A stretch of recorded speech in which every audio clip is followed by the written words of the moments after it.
That's for sure. Kind of like Green Arrow. That was going to be a rough sell either way. Oh, I believe we are live.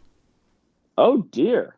We are live. So let me see if we can play some good old fashioned music here. Oh, yeah. Here we go. Play that again.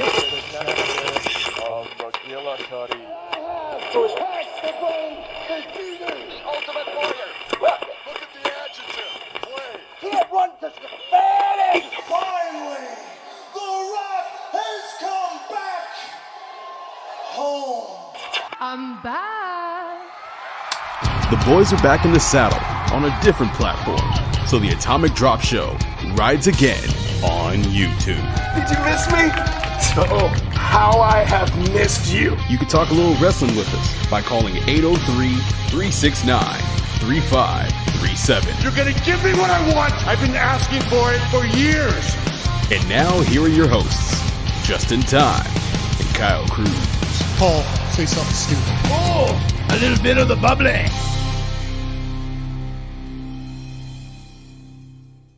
This is Justin Time of the Atomic Drop Show. And on this week's show, we will be talking about the roller derby extravaganza known as Thunderdome. And to help break this down with me is my talented co-host, Kyle Cruz. Kyle, how you doing? I am doing okay. Now, for as much of a build-up as you just gave the what'd you call it? The roller derby extravaganza? Yes, the WWE roller derby extravaganza. Right. So as much as you built that up, I didn't get in. So I'm a little miffed. You got in, and that's awesome. But I did not get a chance to experience Thunderdome of my own. I was stuck on this standby screen, you know, for like 2.5 hours. It was ridiculous. But I'm glad you got in. So by all means, please fill the audience in on what the heck Thunderdome is all about. All right. So let me tell you real quick, real fast about what the hell was happening. I literally forgot about Thunderdome and 5 minutes after, because I was going to none other than Jimmy Z's Hot Dog Emporium. Pick me up some sweet Z's. Got to get your Z's. Hot Dog Emporium? I've always called it his Hot Dog Emporium. I mean, okay. Yeah. Hot Dog Emporium. Let's go. I went in there and I looked at my email and they said, don't forget about Thunderdome. Sunday with Gravedigger. And there's an international field. Sorry. There you go. Yeah. It's what I think of every time I hear Thunderdome. And go ahead. Just all the Supercross and all the motocross commercials, all the monster truck rally commercials. Thunderdome, Saturday night, Edison International Field. You know, just random commercials like that. So yes. Anyway, please. So you were looking at the email, and Thunderdome was right there awaiting you at your fingertips. What was the process like to get in? I have a iPhone 10.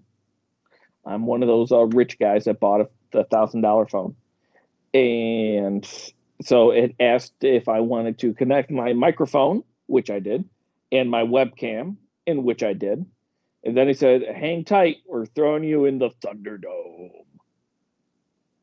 And then all of a sudden, I was transplanted there.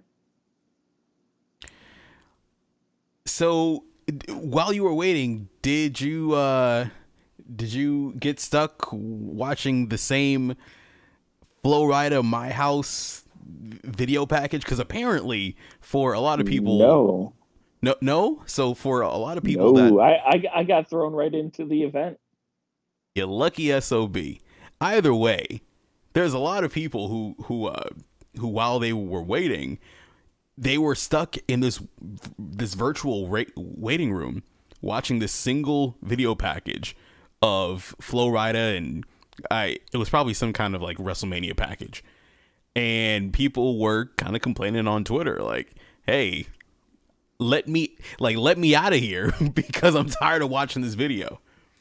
So you didn't get it. So you weren't blessed by the musical stylings of Flo Rida.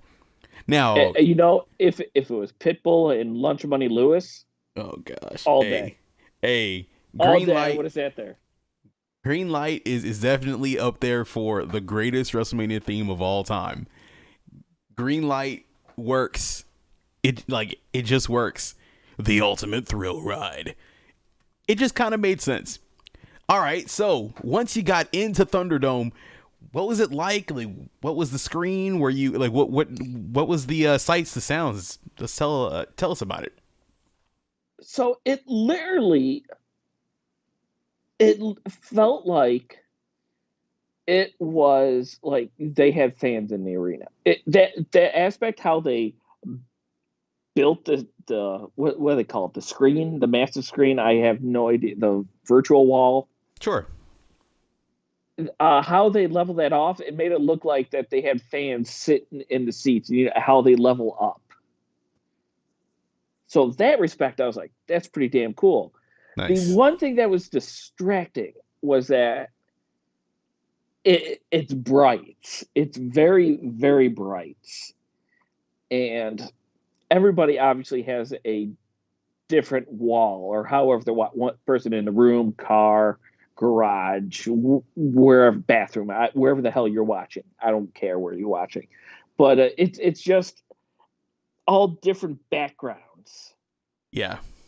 And it's distracting because I want to focus more on the people that are trying to figure out what they're doing, where they are, instead of the match. So that makes a lot of sense. You know, I know when it comes to the NBA, and I believe, I don't know if Major League Baseball is doing screens. I'm not sure. I don't really They are doing cardboard cutouts. Cardboard cutouts. All right. You're paying money. You get a cardboard cutout in the stands. Okay. And personal favorite is that they had. You remember Weekend at Bernie's? Yes. They had Bernie in the stands. Nice. Oh, this is about a week ago or so. I saw this and I said, "That's it. I'm done with the internet. The internet won for the day." So the only thing that like I have a question about when it comes to the MLB setup is, okay, so you have this cardboard cutout in the stands. So what if somebody, you know, hits a home run or hits a foul ball and the ball hits your cutout?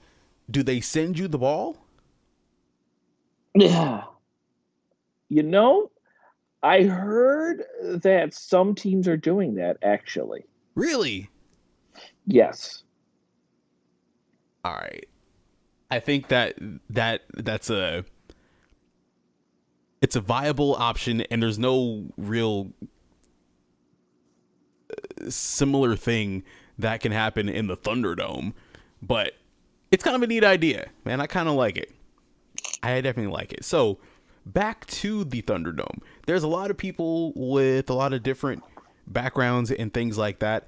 Based on the pictures that I've seen, you know, online, it does look bright, but it also looked like at that time, you know, like just with all the screenshots I've seen, that there were there were multiples of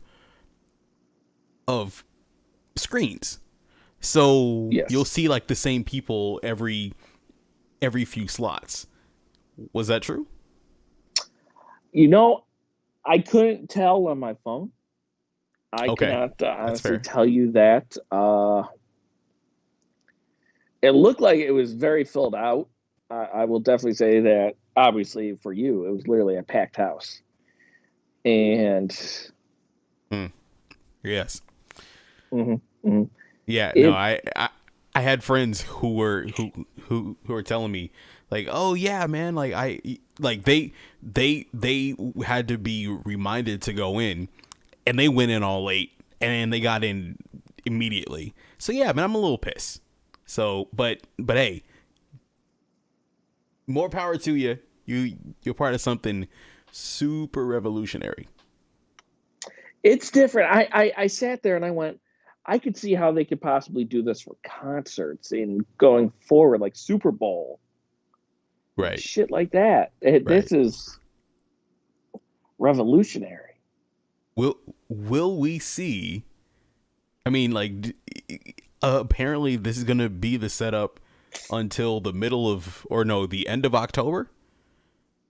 The exclusive deal with Amway Center down here in Orlando. I thought that went to the end of the year. Unless there was another report that came out within the last 48 hours or so. I thought October 23rd was the last date I saw. But hey, if it's through the end of the year, then good on them, because they essentially have this permanent home and they can do anything they want.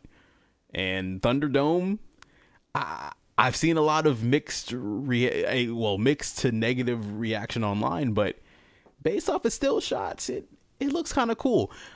I will say though that the far away shots, the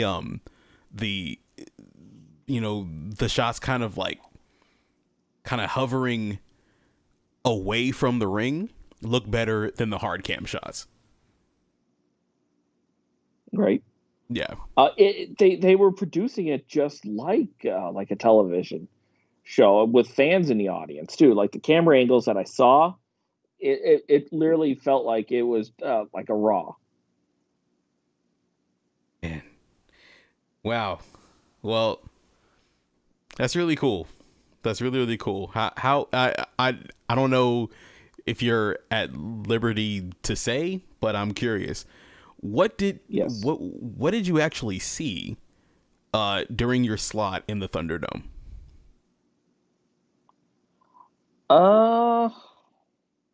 Two NXT wrestlers. I cannot possibly tell you who they were. Gotcha. I feel bad to say that. I mean, I'm trying to see. Hey, trying it's to see okay. if Jason Powell posted anything about it. I mean,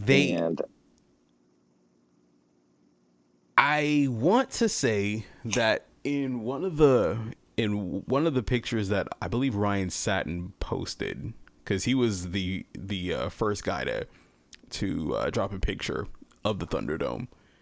I believe it was Jake Atlas, former PCW Ultra Champion out in California. What up, man? I want to say he was wrestling somebody else. I couldn't make out the other person, but I know they had other matches as well.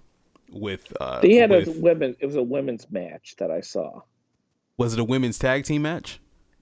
No, it was a singles. It was a singles match. Wow. Yeah, I don't know. I'm not exactly sure, but that's really cool. Really cool. So did you see any of the pyro, any of the lasers, any of the extra special stuff that they said that was on its way? I did not. I missed the first 5 minutes. Too busy trying to get my Z's in. Hey, I get you. Well, so, you have your first impressions. Thunderdome goes live in a little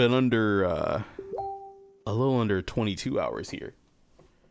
What are your final impressions, or your first impressions, and how do you think it's going to look on TV? I feel like Retribution is just going to destroy all the monitors. Oh, geez. Can you imagine? Oh, no. Build it up just to break it up. Man, I'm with it. I'm with it.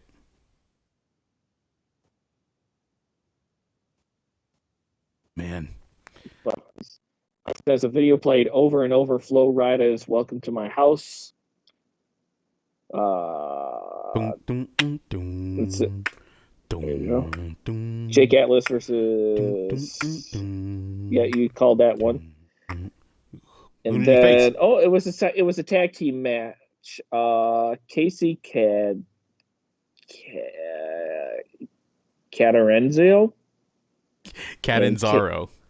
Catanzaro and Yeah. Caden Carter defeated Indy Hartwell and Jesse Kamala. Jesse Kamea. Thank you. Yes. And it was Jake Atlas and God, Tahui. Tahiti Miles. Thank you. That was going to get butchered either way. I mean, dude, I'm like, you've been butchering like just all the matches so far, so it kind of makes sense, man. It's all right. No harm, no foul. No harm, no foul. Wow. All right. So, in interesting joint. But you said that you were watching a singles match, though, right? Right. I thought it was a singles match. I was wrong. So it was the tag match. All right. So the good old NXT folks got some reps in, and that's awesome. There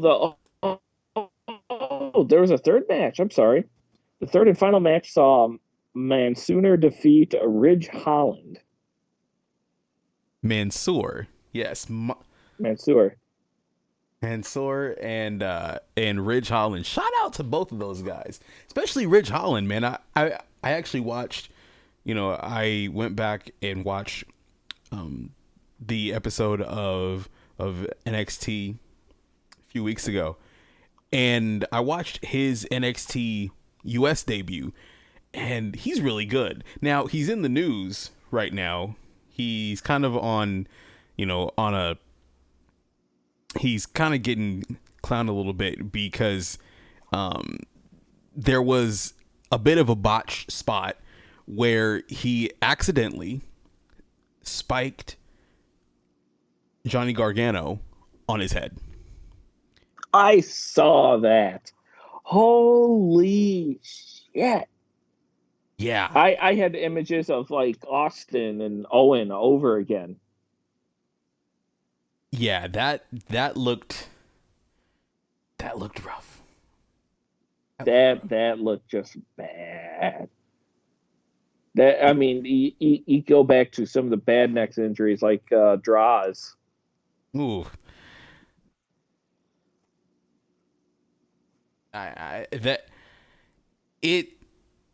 It was rough, bro, and it really, really was. It really was. Oh my god, jeez. Like, I'm sorry because I just watched it. I saw the GIF and yeah, that looked nasty. It's like a train wreck you can't look away from. Yeah, I mean, like there has to be some kind of like just compression on the neck. It was a little rough. Well, more than a little rough if you're Johnny Gargano. But it's an interesting time right now in WWE with Thunderdome, and the world gets its first view tomorrow night on SmackDown, and then we have NXT TakeOver on Saturday night, and Sunday we have the biggest party of the summer, SummerSlam. Now I gotta ask you, like, I feel yes, sir. like I ask you this before every major pay-per-view, but does it feel like SummerSlam to you? Is it do you get that itch, like, it's the biggest event of the summer, big things happen? Maybe I for SummerSlam I have it a little bit more than I did for Mania. Sure. Because back during Mania, it was like still the infancy of this pandemic. Right. And it was just like, this just sucks. And now, as we have progressed a couple months and found out that this isn't going away anytime soon. Sure. And so I've come to respect a little bit more of how they're presenting stuff. But this time around, I feel a little. I feel okay. I got a little. I actually thought SummerSlam was this Sunday. Back like at the beginning of the week. So I was a week early, thinking I was going to watch SummerSlam.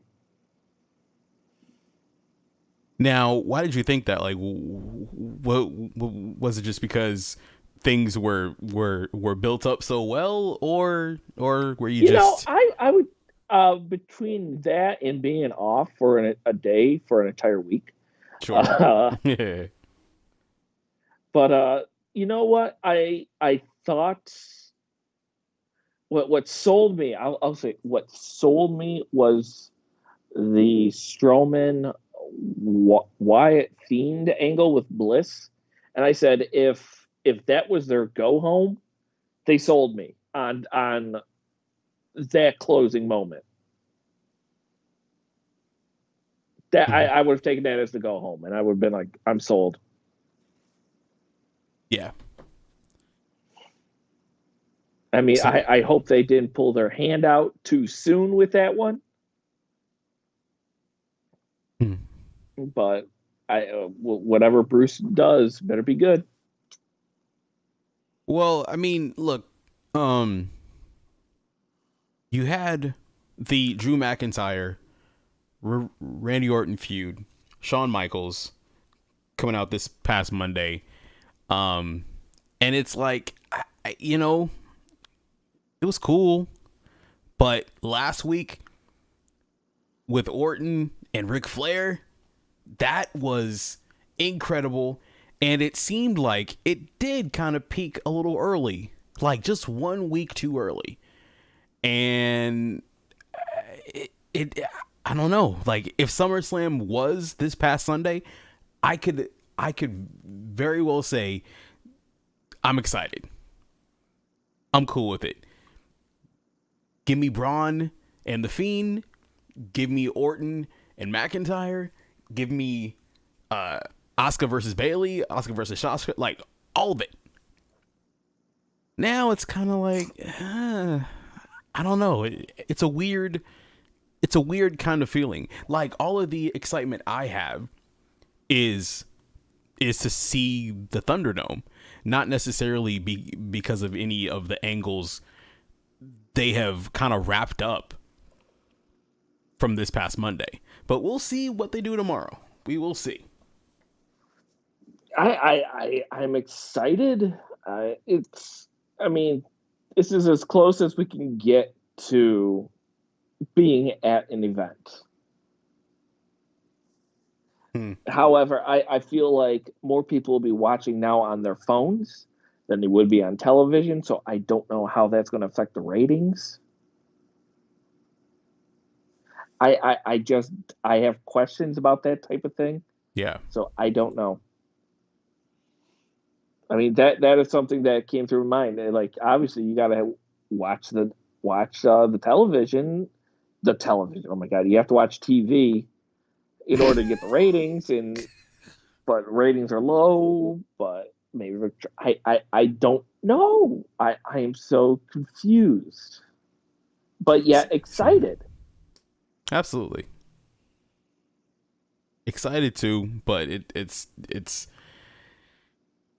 I don't know, man. It's a weird time. Weird time for sure. Weird time.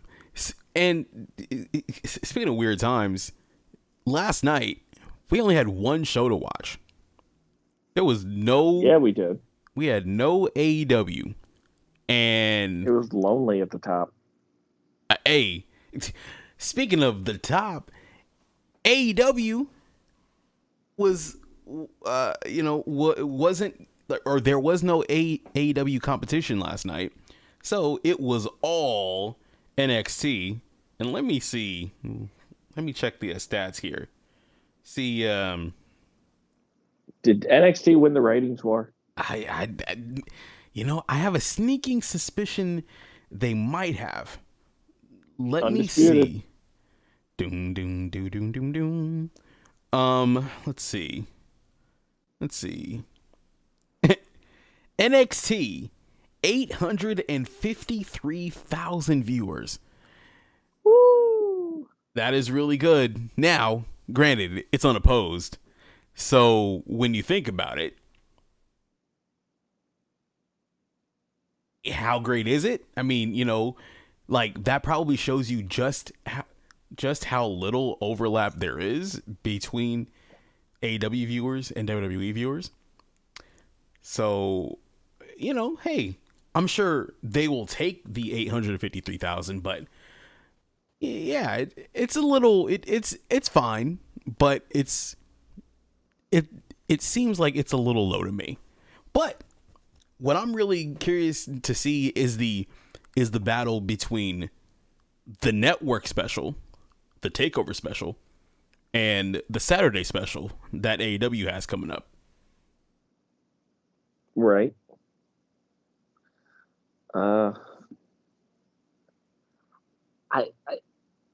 It's so weird this month, man. How so? I don't. It's been a weird month to be a wrestling fan. How about that? I mean, I'm still trying to wrap my head around the Thunderdome. I'm still stuck on this stupid dome thing. I keep finding pictures of it, and I'm now looking at what you said, how they had doubles of people there. Right. And I now see the doubles and triples of people. And the people in the front row, at least they had one person took up the whole entire front row. Nice. I'm going to share this directly right to you. Because this came over from our good friend, our good pal, R.D. Reynolds. Uh-oh. Over Wrestle Crap. I just sent that to you. All right, and I will get it to the screen. Do you mind sending that in the other chat by chance, Justin? I can try. Thank you. Oh, you are welcome. Because I have sound up on my tabs, and it's gonna pick up on the audio. So yes, it's gonna be the problem like the PodCon. Yes. So I would like to avoid that if possible. No, by all means. Just sent that over to you.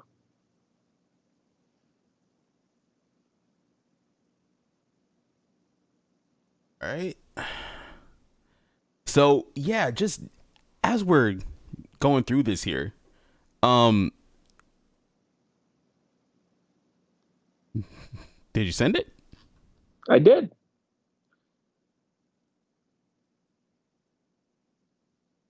Weird. Okay.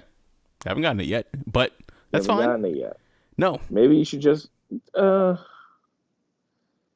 Oh, it's still sending. Okay. All right, man. I was like, what in the world? Fair enough. So yeah, dude. Like, from the pictures. There you go. You should have gotten it now.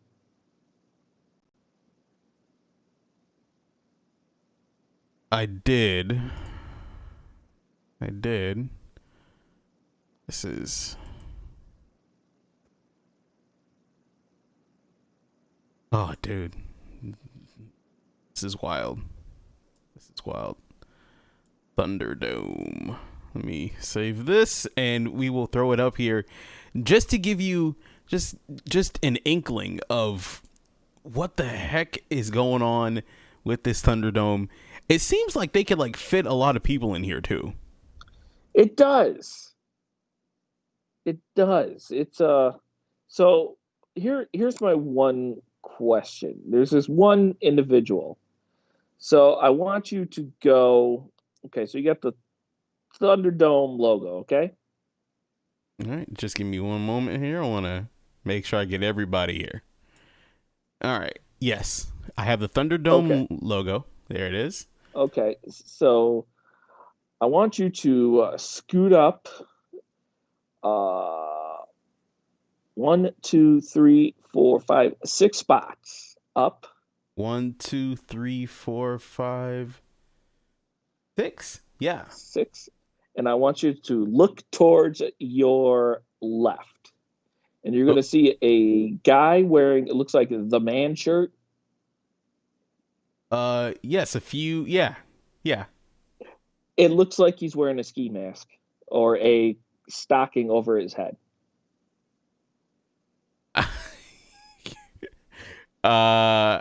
It's just a dummy or some kind of. It does not look human. Oh, it's a dummy, all right. I'm sure. Wow. Yes, I could see it now. So, our viewers on YouTube might not be able to zoom in all the way, but that looks kind of bad. That is, it legit looks like some kind of mannequin. It does. Thank you. Thank you. That's wild, dude. That's wild. And I'm seeing my buddy Steve in like 4 different places. What the heck is going on here? Yes, that is the Thunderdome. Take a look at that front row too. So it's all the same person. Now, I do like that like it's kind of arranged in the way of like, you know, typically with WWE shows, that front row you could only see like part of their faces. So I kind of dig that. It's the same kind of vibe. It's literally like having the entire world stare at you. Dude, as a wrestler, that has to be hard. Like, it's one thing if you have a crowd and yeah, like people probably are used to that. But if you're surrounded by screens and it's legit just all these people looking down on you in virtual form, that has to be such a mind twist. It really does. But yeah, that's insane. Isn't that crazy? Thank you, R.D. Reynolds, by the way. Absolutely. Absolutely. I will take that off the screen for the audience because there's like I've seen comments saying that it's giving them nightmares. Yeah. Which I don't know. It's a little like there's a lot of good, and you know, fans are a welcome addition, and we'll speak about AEW in a minute. But you know, this is the safest way to do it. WWE has the resources, they have the money in order to be able to do it. So I say run with it, man. It's you know, it's unique enough now to carry it for the next week. After that, you know, will the gimmick be enough to kind of pull in viewers and keep them invested after SummerSlam? I don't know. I'm really not sure. It's an interesting ride. It's an interesting ride, but is it the ultimate thrill ride? Ooh, segue back. I love it. Do you have the green light? Oh, always. Oh, Dolly. Anyway.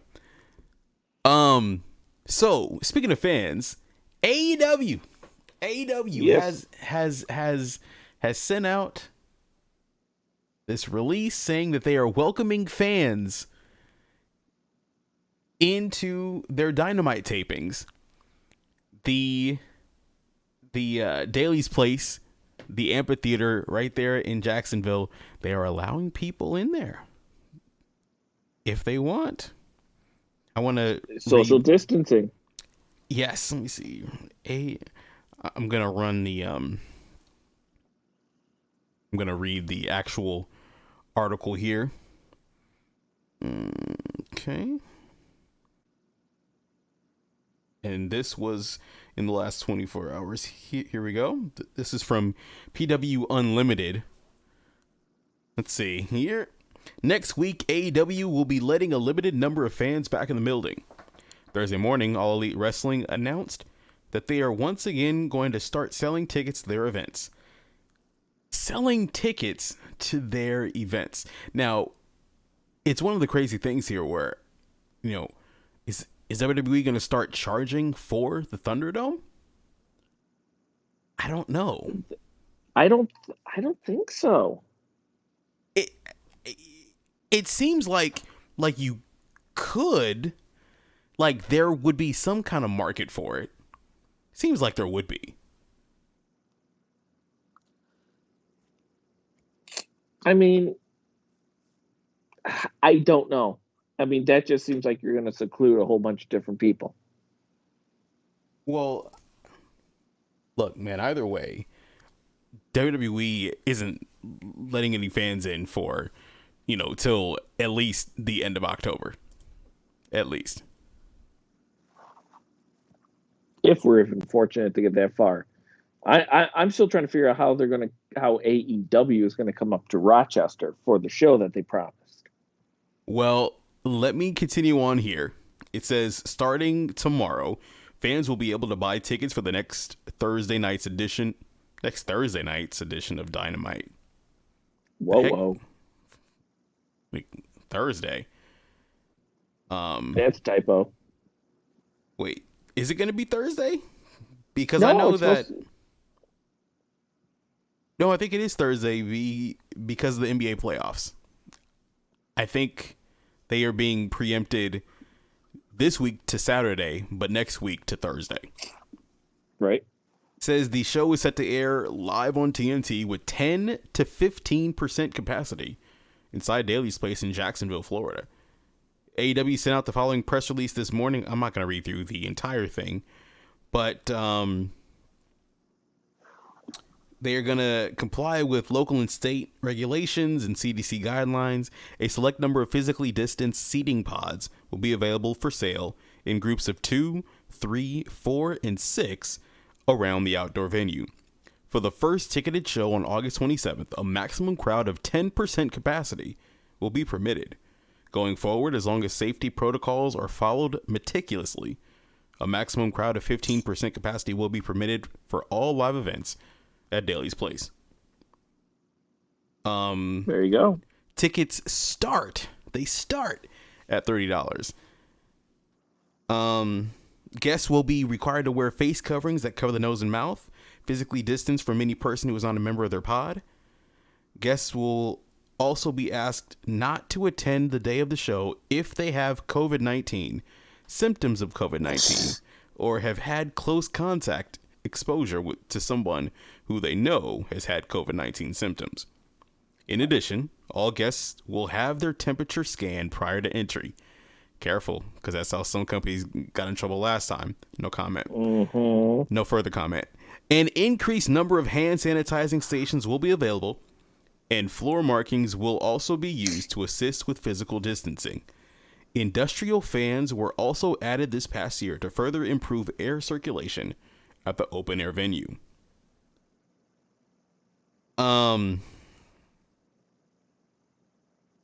Yeah, so look, I understand you can't necessarily, test every single person that walks into Daly's Place.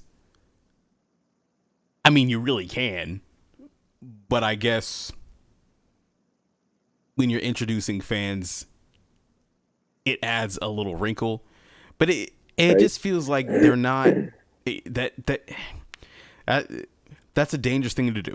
And wherever you fall on the COVID-19 spectrum and what you think about it and safety and all that kind of stuff, I don't know. I don't know if I'm I don't know if I'm a fan of this. Like, AEW was the reason why WWE added fans. They're obviously the performance center trainees, but Right. they did that because the crowd of wrestlers on Dynamite kind of helped set the tone, and they were a lively bunch of people, and I think that worked. It was still safe enough because everybody was tested, but it was intimate and it was cool. Like, Yep. that works. So is there really a large need to arguably sacrifice the health of some of your most dedicated fans for a little bit of money? Because honestly, it's not going to be that much. I don't know if it's worth it. I don't know. Yeah. I honestly don't know. It's I'm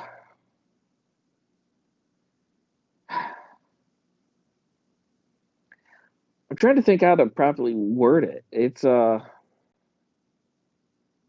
mean, as long as they go through all the safety precautions, I mean, I don't have an issue. It's a lot better than it was. I mean, I'm sure they will allow them to wear masks, unlike how WWE did about a month ago. I feel like the mask is a good barrier protector. I mean, it's more common knowledge, or more. I respect people more that wear masks out there. Absolutely. Wear your dang mask, everybody. There you go. Thank y'all doing. Yeah, so it look, there's going to be face coverings. I believe there's going to be dividers, shields and things like that too. It just seems like you are bringing a bunch of people in this environment for entertainment. Like, look, it's bad enough we have to go to the grocery store and go, to all these other essential places. That's already enough of, it's already enough of a risk. But if this isn't your job, like, I get people want to go out and people want to start to live life again. Like, look, I get it. I'm right there too. But we all want. I mean, we would have had the PodCon together, dude. We really would have, right? Like, life has come to a standstill, and it's coming back with a crawl. Not necessarily because we've made headway, but just because things have been deemed needed to get back to normal sooner than our progress. So it's like, I get it. We all want to go back and just treat things like things are normal, but I don't know. It's a little.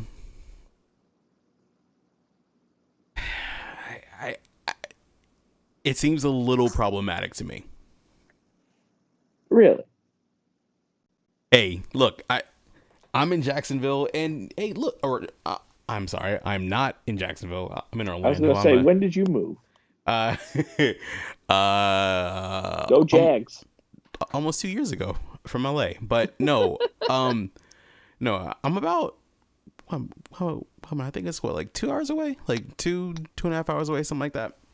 Maybe 3. I forget. Either way, look, I'm not very far. Will I go to Dynamite? Will you? I don't think so. I might go to All Out, but that's another story for off the air. But just as far as like just going and paying to see wrestling, like, dude, nah. Now, I will say this, that AEW is doing the best that they can under the circumstances. Now, I say this not as a massive AEW fan, but they're doing the best that they can with the fans. There's a lot of indie companies out there currently that are running shows, you know, some in outdoor venues, others inside, that aren't the safest kind of things either. WWE is obviously doing the virtual route, and AEW, they have essentially their own outdoor venue, but it just, I don't know, there's something about it that doesn't sit right, especially after being in a situation where, where I was at the Performance Center, and, just even with the best kind of intentions, you just never know. Of course.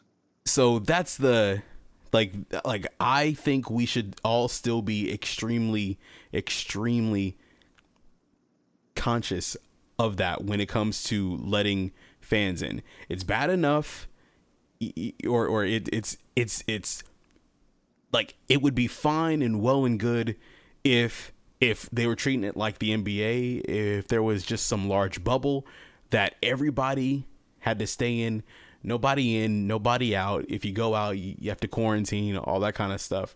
That's fine. But these are people flying, and I'm talking about like just the talent, right? These are people flying in and out, from across the country. People coming from California, from New York, from every dang where. And, it's just so easy for this thing to spread. Now, the fans probably aren't going to, the fans aren't going to get any actual direct interaction with the talent. But what about those fans who have to deal with ticket takers and those that are at the concession stands and all this kind of stuff? Like, there's just these little things that, if you're only doing temperature checks, like, we know what happens. Like, they were only doing temperature checks at the Performance Center, and there were multiple positive tests coming out of it. Not necessarily from the fans or anything of the sort, but just like, we just don't know. And that's, like, the more I think about it, the less I like it. There you go. I believe as long as you practice social distancing and you have everybody 6 feet apart, I feel like those are probably the best way to get people back in the stands. Have you seen that one photo? I think it was Rock and Roll Magazine or Rolling Stone. What the hell? Rock and Roll Magazine. Wow. Yeah, I'm sorry. Wow. It's getting late. The word vomit's coming. What do you think I just did for the last 5 minutes? I get it. It's fine. They showed the future of what possibly outdoor concerts can look like. It's literally everyone has their own platform, and they have about 4 or 6 chairs, and you get to sit on this platform. Dude, they have seats on the platform. Yo, I think, look, we have been waiting for this for a very long time. Concerts to where you don't necessarily have to stand. Brother. Now look, early 20s, Kyle, that's fine. 30s, Kyle. Hey, look, man, you getting up there. My back, starts to hurt just standing after about 3 minutes. So, look, there are ways to do it. There really are. But it just, they all suck. What was I telling you before the show? Stupid Americans with mental problems. Yep. That's it. That's a line from 90 Day Fiance, by the way. That's not how I feel. Just it's just a quote. So yeah, that's the big AEW news. They have a show on Saturday night. Now, you are the resident AEW guy. Mm-hmm. I am trying to look up what is coming up on this Saturday night's show. So the big selling point is Orange Cassidy's going to do his first big interview. So he spoke in once, right? Yes. During the debate. Right. All right. So nice. Let's see here. What else do we have here? Darby Allin makes his return. He's wrestling that night. It doesn't say against who, but is what it is here. So there's 8-man action. There's the Lucha Brothers, Pentagon and Phoenix, the Butcher and the Blade versus Jungle Boy and Luchasaurus and QT Marshall and Dustin Rhodes. Perfect. They sure do like their 8-man tags. Like, that is something that they love to do in AEW. That has become like one of their signature matches. One-on-one with the Undertaker. And then you have the Women's Tag Team Cup Finals, where the legendary Medusa will present the cup. Diamante and Ivelisse take on the Nightmare Sisters, Brandy Rhodes and Allie. Look, man. I don't know her personally. I really don't. So I'm not gonna, cast any aspersions on her personally. But how in the world is Brandy Rhodes any different than Stephanie McMahon?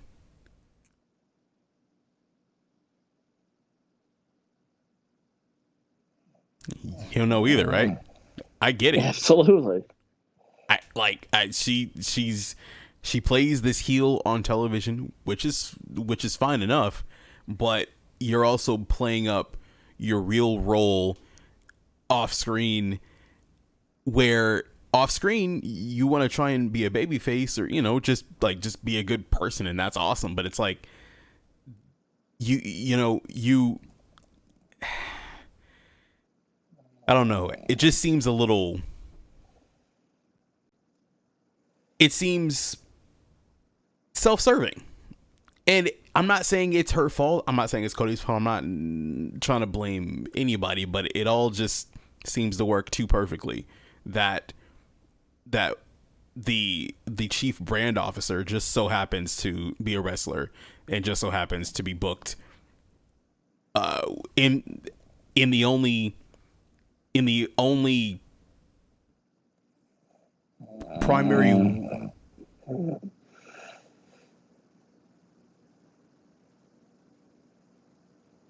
Dude, are you there? I'm here. What the hell is happening over there? You know what? My cat jumped on me and he was starting to snuggle off on me. At first, I thought you were I thought you fell asleep, and I'd be like, well, that is entirely rude, but that's highly on brand. It is 11 o'clock when we record this show, just for the record. And you know what?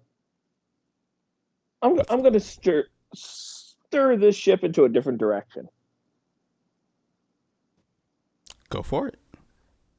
What do you think is the best tasting bottled water? I don't really drink bottled water like that anymore. So I know for a fact it is not. It is not.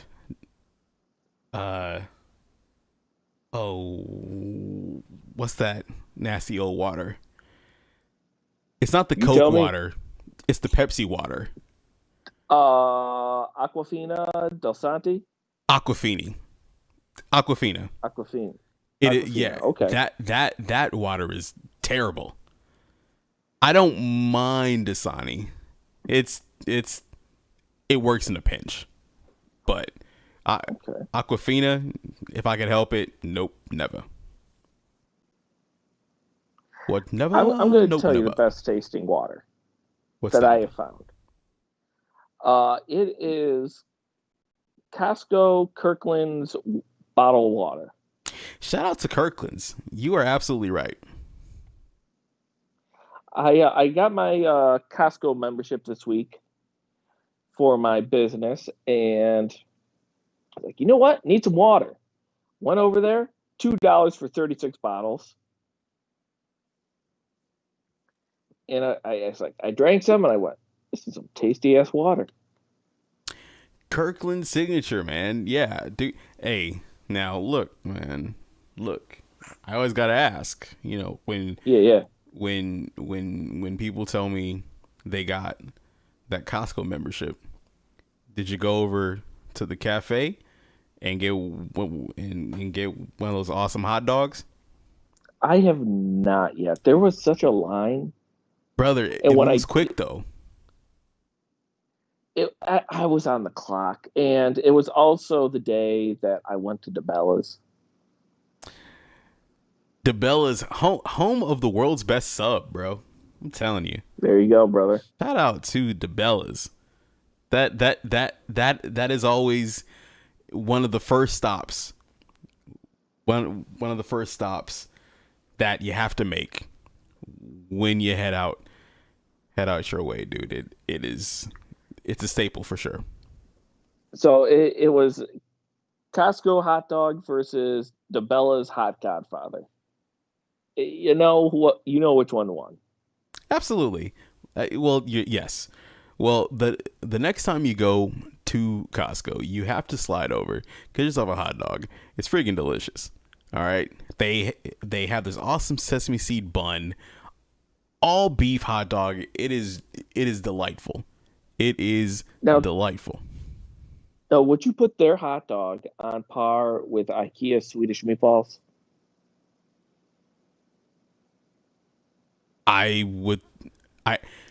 To me, I think they're better. Now, whoa. Now, take it with a grain of salt. I'm not a massive fan of those meatballs. It's good. It is good. But I think that, well, one, I just really like hot dogs. Pause. So, Giggity. So I really like them. And to me, they're the best hot dogs I can have that I don't grill myself. So I might be the wrong guy to ask that, but those hot dogs are really, really good. And I am a hot dog connoisseur. I'm going to say something that's going to get me caught up, so never mind. But really cool. Oh, I want to hear this. So, no, dude, it's just I just love the Costco hot dogs, and I would put them well above those Swedish meatballs. Oh, there you go. Yeah. But I am a fan of Costco. I've had my memberships before to Costco, but gas right now at my Costco is $1.95. Nice. Yeah, it's about the same here. And between that, and I was able to get some stuff for the business, along with some delicious pork tenderloin medallions. I haven't had those in. It's probably been about a year and a half. I try not to have pork tenderloin too often, but when I do, dude, it's freaking delicious. It's awesome. And you know what makes it even better? That Reload rub and seasoning. King of the Segway, my man. Plug it up. Reload Rub and Seasoning, ladies and gentlemen, proud sponsors of the Atomic Drop Show. If you go to reloadrub.com, if you drop Atomic Drop at checkout, save yourself 10%.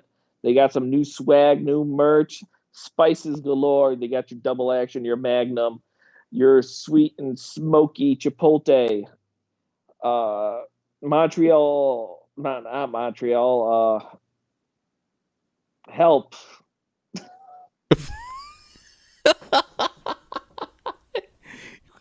We're going on the flavors, bro. Look, you got your packing. Oh my God, I can't think straight anymore. dude. You got your packing heat, your double action, your Magnum, your high caliber, your oh man, what's the other one now? Magnum, I said that. Dang it! It was packing heat, double action, high caliber, Magnum, fully loaded. Fully loaded. There it is. Fully Old loaded. pay-per-view. We should know that one. That's exactly what I was gonna say. Fully loaded. Those are the biz.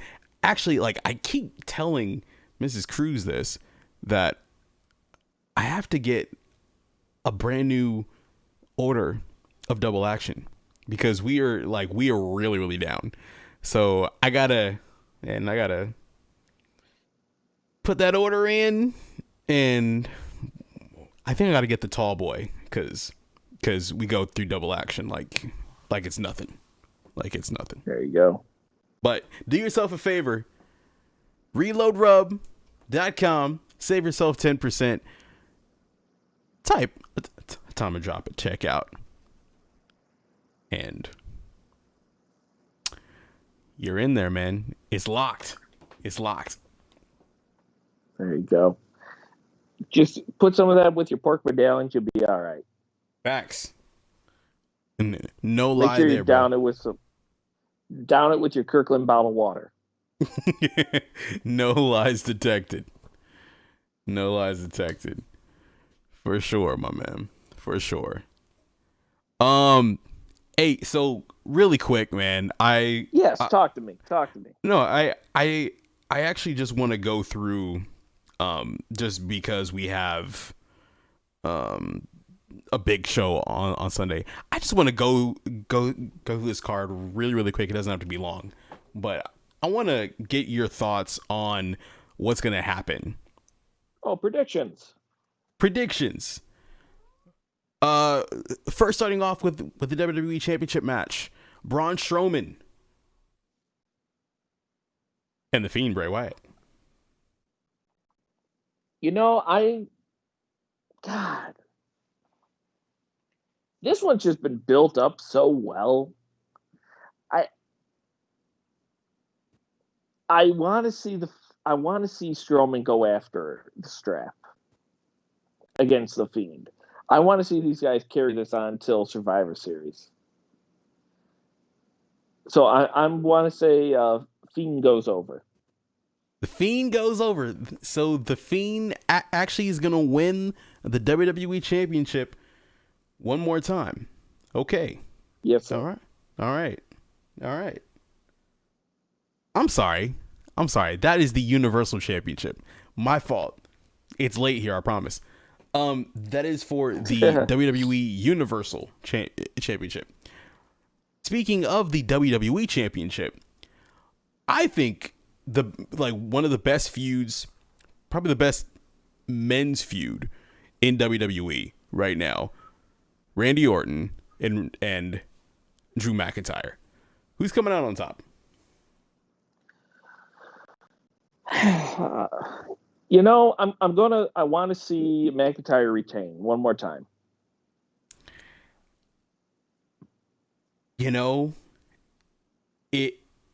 It's crazy because I think that Drew McIntyre, he deserved to win the big one in front of a sea of fans.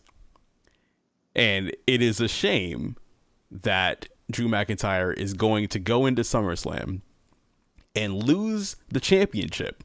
Oh. in front of a large sea of fans a few months after WrestleMania. Here's the thing. If Drew wins, then what? Like, he has no real high-level opponents. Like, he kind of need, like, you know, with Randy Orton, you can mix things up a little bit. Mix it up a little bit, you know? Have Orton and Mysterio if he comes back. We will get to that in a minute. But you could have I know, brother. I know. You know, him and yo, let me get Orton and Big Show for the WWE Championship. Let that be the fall feud in 2020. I think you know what? Just close it out on a high note right there. Yep, there it is. There it is, right there. So it just seems like, you know, Orton with the championship, and it sounds so weird. It could be a little. It might seem a little more fresh, and that just sounds weird saying it in 2020. But I think Orton's gonna pull it out. He's my pick. By the way, okay. my pick is The Fiend as well in the Universal Championship match. We will get to this particular match at the very end because there is an entirely different story we have to talk about. So I will save the match I'm looking at. But another one, we are looking at the 2 women's championship matches. Bayley versus Asuka for the SmackDown Championship, and Sasha Banks versus Asuka for the Raw Women's Championship. What the heck is gonna happen with Asuka in these 2 title matches? I think we're gonna see Asuka 2 belts. They're gonna give all the gold to Asuka? I think that'd be freaking sweet. I mean, look, Sasha and Bayley have been going on all the brands, and they've been carrying both shows. Not like they couldn't do it without the titles, but Asuka, I don't know. I could see. The only reason why I don't see that happening is because, you know, eventually you have to go somewhere with Bayley and Sasha. Like, they have to wrestle each other. They have to feud, or like they have to do something intriguing. Now, granted, they are the women's tag team champions as well, so maybe they could just go and do their own thing there. But then you have right. But you then Sorry. No worries. You still have this conundrum with Asuka, where okay, there's a ready-made feud with Shayna Baszler on Raw, but what the heck do you do on SmackDown? It is slim pickings on SmackDown right now. It is slim pickings on SmackDown, but I wanted to ask you about this. Earlier today, they were talking about the draft. Oh, were they? Haven't Yes, been online enough, except with the Thunderdome stuff. So, no, they were talking about the draft after SummerSlam.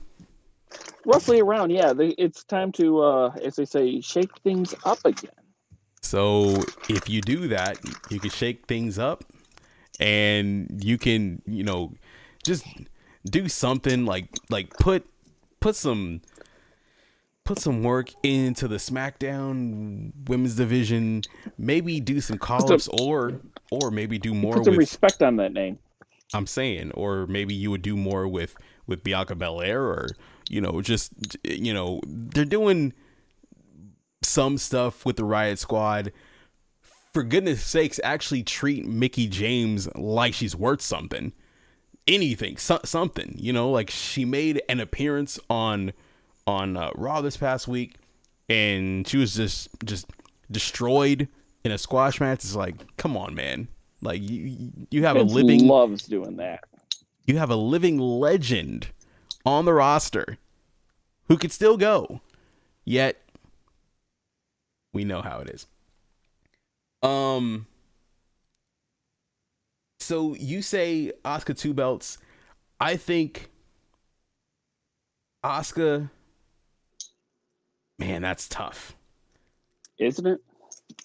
I think you could probably do Asuka winning the SmackDown Championship, and then Sasha Banks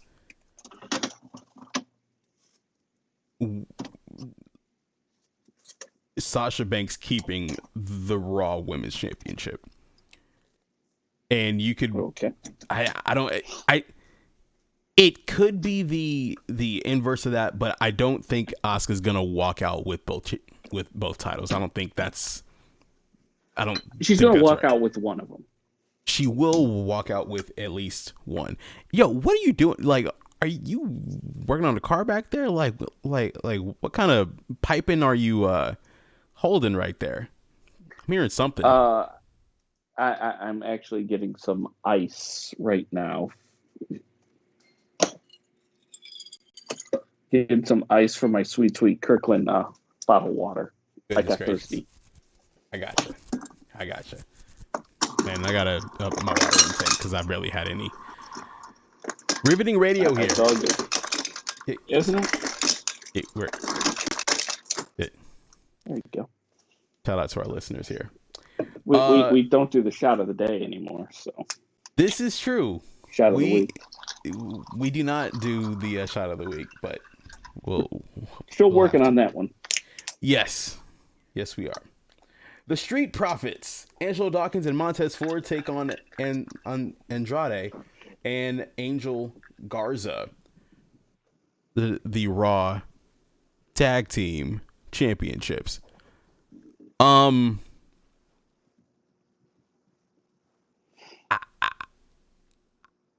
I love the Street Profits. I think they are fun to watch. I think they are incredibly talented. Zelina Vega has been carrying the show. Andrade and Angel Garza have been doing this. I think they're probably going to win the tag belts here. I think so too. Seems like it's the most reasonable option. You could probably run that match back one more time, maybe at the next pay-per-view, which is coming up like next Sunday. It's called like Payback. I think it's like a quick week turnaround, like a super quick turnaround. So who knows what the heck is going to happen there. So I think we are in agreement on that with Andrade and Angel Garza winning the tag titles. We will see Apollo Crews and his US Championship go up against MVP. Any thoughts? Any predictions on that? Apollo on that one. I could see Apollo Crews winning, yet still feuding with the Hurt Business. I could see Apollo and Lashley, and because that'd be a great lineup. Dude, they are protecting Lashley, and so I'm like, okay, if you give us Apollo and Lashley, I'm afraid Vince would love this feud, but he'd hate it because he'd get confused really quickly. There would be no way for him to tell those guys apart. Right. I know it. But I think it'd be a good feud. And I think it would be. So I have Apollo in this one. One of my favorite built feuds of the entire summer. Dominic Mysterio with Daddy Ray takes on Seth Rollins with Murphy. Any guesses? Any cares given on your part? I love it. Zero cares given. I love it. Don't care. You don't have any predictions for his rumored name, Prince Mysterio? No. For what it's worth, I think it's a street fight. Man, that's tough. It's Dominic's first match. So part of me's like, put him over. But there is absolutely nothing for him to lose if he doesn't win. This feud can continue.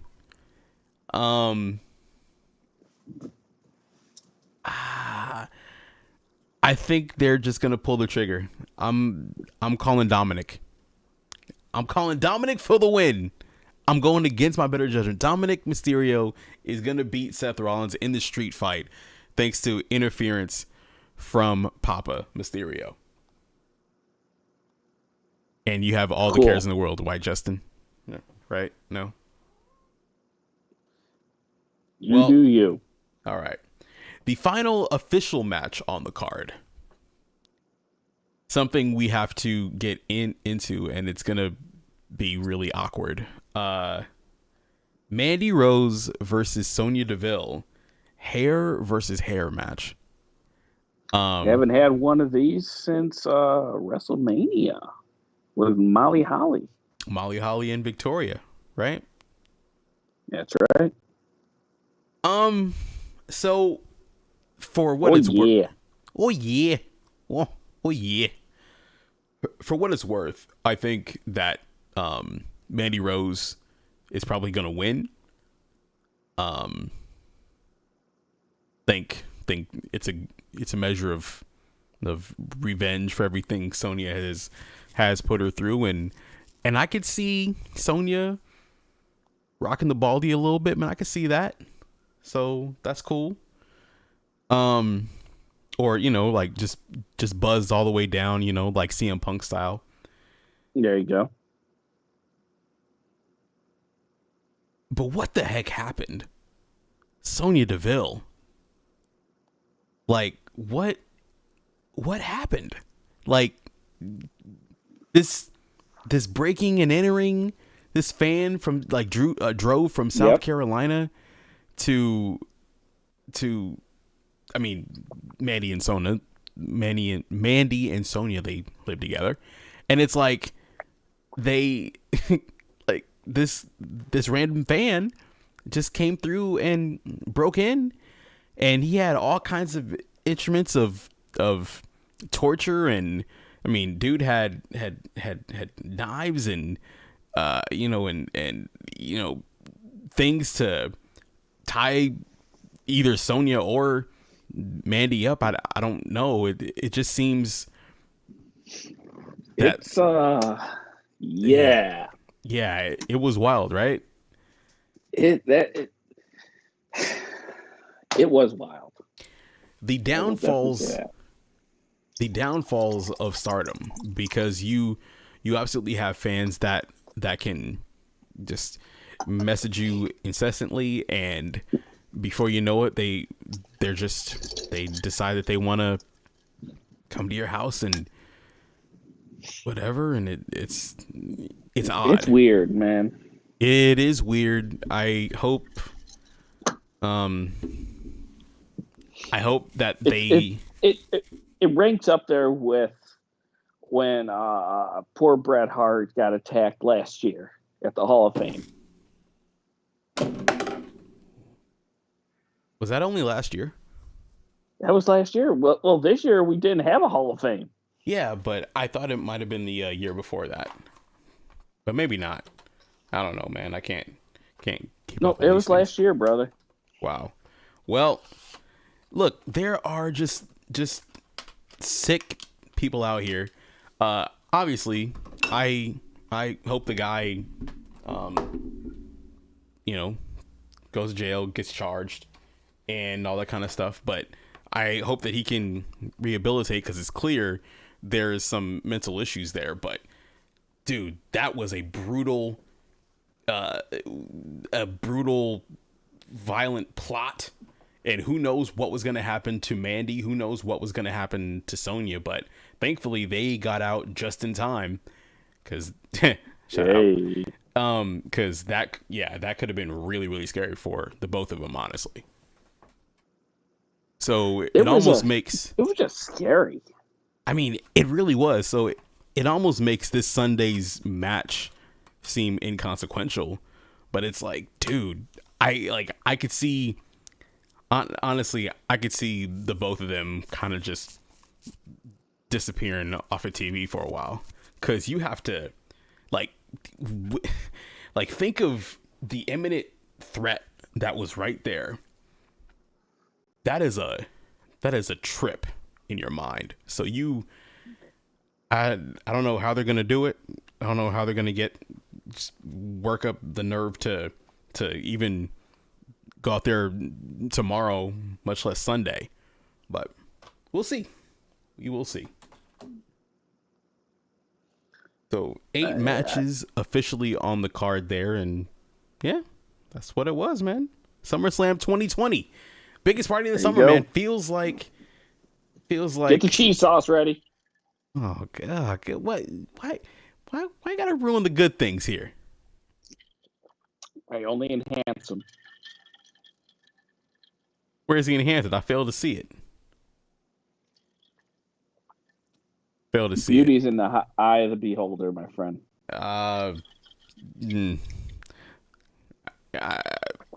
Yes. And I'm guessing we are 2 distinctly different beholders. And that's perfectly fine. Real quick, and I know I'm the NXT guy. I just gotta say this. Keith Lee and Karrion Kross, Saturday night. I don't know what's gonna happen in the actual match, but I will I just have to say this as a production guy. WWE, I've said it on multiple occasions, and it hurts more than most people listening to this know, but they are the best in the world at what they do. And the video package that they put together for Cross and Lee for this Saturday night's takeover, go out of your way. You're already on YouTube. Go to YouTube, type in Karrion Kross versus Keith Lee takeover, or whatever it is, and you will get that video package. It is the best, I would say, the best NXT package in modern NXT history. I think the only thing that could beat it would be the final Gargano and Ciampa match. That would be the only time where I could see, all right, competition. But otherwise, this one was a spectacle, and it got you super hyped. And I now have another aspiration to meet with my video packages, because mine don't look anything like that. On that note, I think this is going to be the first NXT TakeOver main event in a while that doesn't really have a definitive finish. As a matter of fact, I don't even know if they've ever had disputed finishes like that on pay-per-view. But I could see it, because it is way too early for Keith Lee to lose the NXT Championship, but they are all behind. They are all behind Karrion Kross and Scarlett. Like, they love that act. And so I just don't see them cutting off either one's momentum. Right. I don't see it. I do not see it. Okay, so in addition here, TakeOver 30, TakeOver XXX. Freaking love it. You have a triple threat tag team match to determine the number 1 contenders for the NXT Championship. Breezango versus Oni Lorcan and Danny Burch versus Legado del Fantasma. For the record, I honestly think Legado del Fantasma is going to win it, because that is going to play into the next match. Actually, they're not on the card. I thought they were going to be on the card. I thought there was going to be a tag team title match on the card, but there is not. There's a lot of stuff that isn't on the card. So, but hey, I think that Legado del Fantasma will win because the Undisputed Era will eventually win the tag team championships back from Imperium, and yeah, I just think that's coming soon. We have Finn Balor versus Timothy Thatcher. I love Timothy Thatcher, the submission specialist, all that kind of stuff. It'll be an interesting clash of styles. Finn Balor, though, he needs some momentum, and yeah, he does, because he's lost quite a bit. But they're also building Thatcher, and Thatcher took a really bad loss. Like he tapped out, and he's a submission guy a few weeks ago. Like that seemed backwards. So both guys need wins, but in those kinds of situations, if Finn Balor is in the match, at least NXT Finn Balor, he's always going to pull him out. So that is my prediction there. You have Adam Cole versus the punter. Baby. That is. Versus the punter, Pat McAfee. Apparently Pat McAfee has been like going really hard with training. So who knows what's going to happen? I'm sure it's going to be lots of antics. Undisputed Era is probably going to be at ringside. But it'll be fun. They're friends in real life. So they will try to make it as good as possible. Adam Cole has to win. It just has to be a thing. Io Shirai versus Dakota Kai for the women's championship. This is another tricky one. Dakota Kai just she's kind of hitting her stride here as a heel act. And it seems like she could win the title, but Io Shirai just won it at TakeOver in Your House. You know what, man? I say screw it. Give the belt to Dakota Kai. That's my prediction. She's going home with the championship. There you go. You heard it here first. Absolutely. Final match. Ladder match for the vacant NXT North American Championship. NXT's resident thick boy, Bronson Reed, versus Damian Priest, versus Cameron Grimes, versus Johnny Gargano, versus the Velveteen Dream. Somebody went on Wikipedia and changed the Dream's name. What did they change it to? R. Kelly Jr. Oh no. That's not good. No. Not good at all. Nope. Yeah.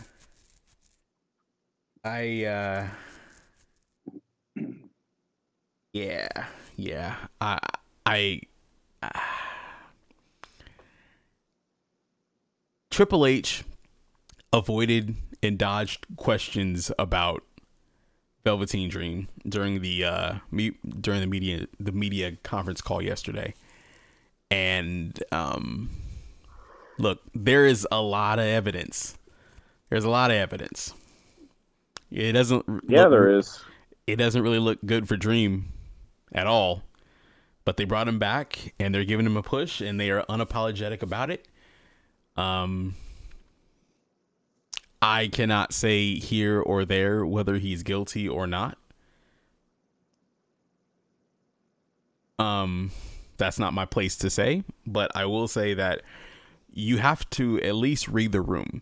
Just taking it from base level PR. Don't bring the guy back. Don't give him a push. You know the streets are hot. Like, people are going to talk. And you chose to showcase Velveteen Dream in a high profile spot, in a high profile match.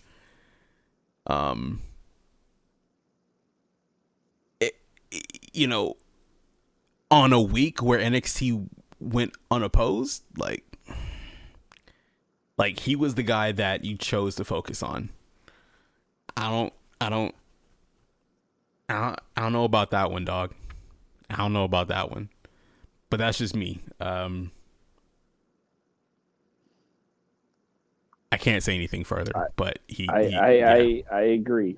Yeah, it's an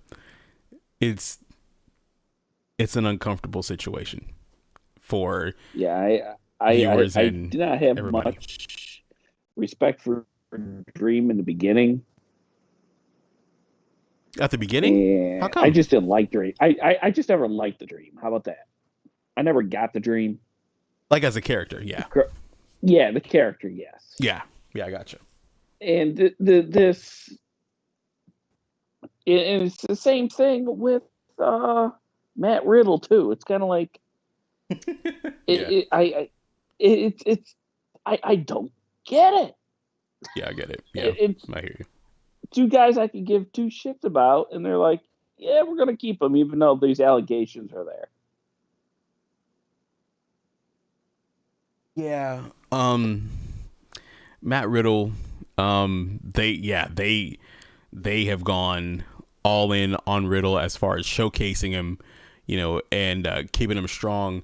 They were in a really tough position because the whole speaking out thing came out like the day he like had his first match, or like might have been like the day before.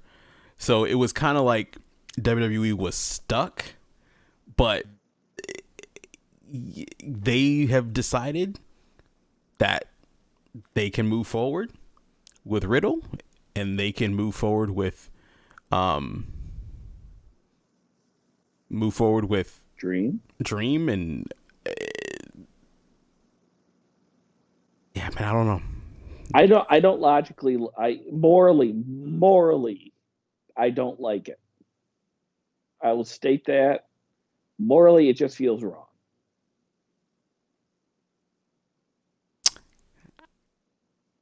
I don't disagree. You are absolutely spot on.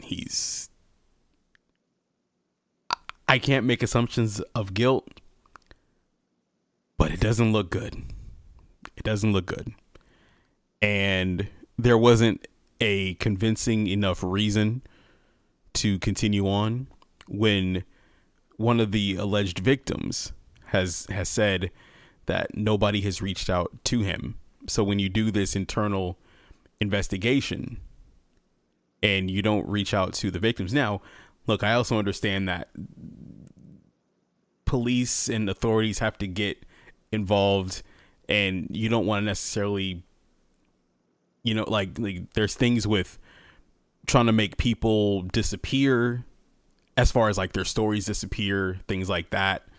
Read into that what you will. I don't know if that is what's happening, but clearly if victims are still speaking out, that's not a thing. It's wrong. It's wrong, man. It's all wrong. And it's highly uncomfortable for the lot of us watching here. Absolutely. I will say, because there's a prediction that has to be made. I actually think Damian Priest is going to win. He's been kind of languishing. Like, he's been in a position where he'll always give you a good fight. But he's just he's just not quite at that level. So in NXT, he's been positioned currently as a bit of a mid-carder, and I think a good, nice few month long run with the North American Championship could do him good. So he is my pick there.